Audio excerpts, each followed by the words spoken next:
এগুলো কুফরি কথা, শিরকি কথা, বেঈমানি কথা, নাফরমানি কথা। যেমন money is the second god, আছে না নাই? টাকা বলে দ্বিতীয় খোদা। Money is the second god, টাকা বলে দ্বিতীয় খোদা। খোদা কয়জন? একজন। কুল হুয়াল্লাহু আহাদ, আল্লাহ একজন। এই জন্য money is the second god যদি কোনো ইমানদার নরনারী বলে, সাথে সাথে তার ইমান আমল সওয়াব বরবাদ হয়ে যাবে। বলেন না নাউজুবিল্লাহ। ও মুসলমান, আরো একটা কথা বর্জন করবেন, কোনোদিন বলবেন না মৃত্যুর সাথে পাঞ্জা লড়ছে। বলে কি বলে না? মৃত্যুর সাথে পাঞ্জা লড়ছে। আমাদের মিডিয়ার ভাইয়েরা, সাংবাদিক ভাইয়েরা, শিক্ষিত ভাইয়েরা এই নাফরমানি, বেঈমানি, মুশরিকি কথা বলে। মৃত্যুর সাথে পাঞ্জা লড়ছে মানে আল্লাহ তাকে মারতে চায়, উনি মরতে চায় না। পাঞ্জা লড়ে পারবেনি? পারবে? মৃত্যুর সাথে পাঞ্জা লড়ছে, এই কথা বলা কিছুতেই জায়েজ নাই। আরো একটা কুফরি কথা, জনগণই সকল ক্ষমতার উৎস। মানুষ বলে কি বলে না?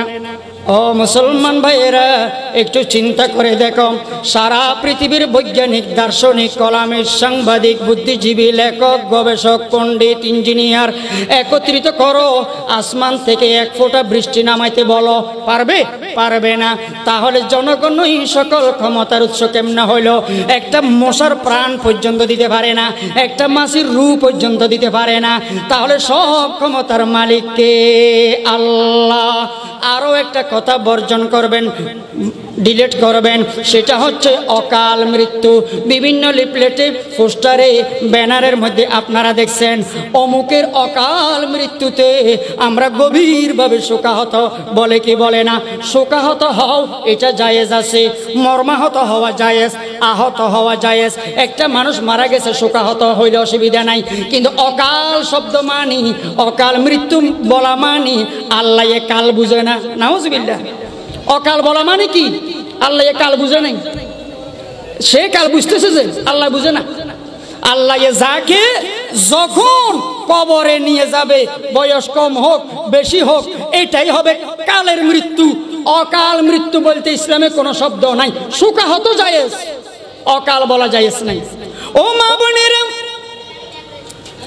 আরো একটা কথা কোনোদিন বলবেন না, খবরদার। এক বালতি পানির মধ্যে যদি এক ফোঁটা প্রস্রাব পড়ে, পুরা বালতির পানি যেরকম নাফাক নাফাক, একই রকম এইরকম একটা কুফরি, বেঈমানি, নাফরমানি কথা যদি বলেন, ৬০-৭০ বছরের ঈমান আমল বরবাদ। যেমন মাথার উপরে দুটো গোলাকার চিহ্ন দেখলে 2 বিয়া, 3টে চিহ্ন দেখলে কয় বিয়া? 3 বিয়া। আমি তো দেখেছি অনেক মানুষের উপর 3-4টা গোলাকার চিহ্ন আছে, একটা বিয়ে করতে পারে না। আবার অনেক মানুষের মাথায় গোল চিহ্ন একটাও দেখা যায় না, 3-4টা বিয়ে করে। বোঝা গেল বিয়ে সিঙ্গেল করার, ডাবল করার ক্ষমতা মাথার গোলাকার চিহ্নের নয়, ক্ষমতা কার? আল্লাহর। রাতের বেলায় বলে আইডা পানি, জুতা পানি বাইরে ফেললে ভাগ্যলক্ষ্মী চলে যায়। কে? তোমার আইডা পানি সাথে ভাগ্যলক্ষ্মী চলে যায়। কে? তোমার ভাগ্য এত সংস্কার। রাতের বেলায় যদি আইডা পানি বাহিরে ফেলে ভাগ্যলক্ষ্মী চলে যায়। শুধু তাই নয়, এই বিজাতীয় কথাগুলো বলার সাথে সাথে মুসলমানে আরেকটা কথা বলে, এক হাতের তালু চুলকাইলে টাকা আসে, আর এক হাতের তালু চুলকাইলে টাকা যায়। বলে কি বলে না? আল্লাহ তাআলা বলেন, ইন্নাল্লাহা হুয়ার রাজ্জাকু যুল কুওয়াতিল মাতিন। আমি হচ্ছি উত্তম রিজিক দাতা। সূরাতুল জুমআ শেষে গিয়ে আল্লাহ তাআলা বলেন, ওয়াল্লাহু খায়রুর রাজিকিন।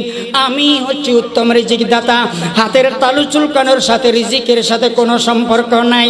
বাংলাদেশের মধ্যে আপনি খানা খাচ্ছেন, বাংলাদেশের মধ্যে আপনি খানা খাচ্ছেন, খানার মাঝখানে যদি হাসি আসে, মা বোনের একটা শিরকি কথা বলে যে সৌদি আরব মনে হয় তোমার ভাইয়ে তোমাকে স্মরণ করেছে। বলে কি বলে না? বিপদ আপদ বলা, মুসিবত, অ্যাক্সিডেন্ট, পেরেশান, দুর্ঘটনা, অসুস্থতা দেয়া না দেওয়ার মালিক কে? আল্লাহ। হাসি কাশি সর্দি এগুলো দেওয়ার মালিক কে? আল্লাহ। সৌদি আরব স্মরণ করলে বাংলাদেশে কাশি আসে না, হাসি আসে। এগুলো মা বোনেরা বেশি বলে।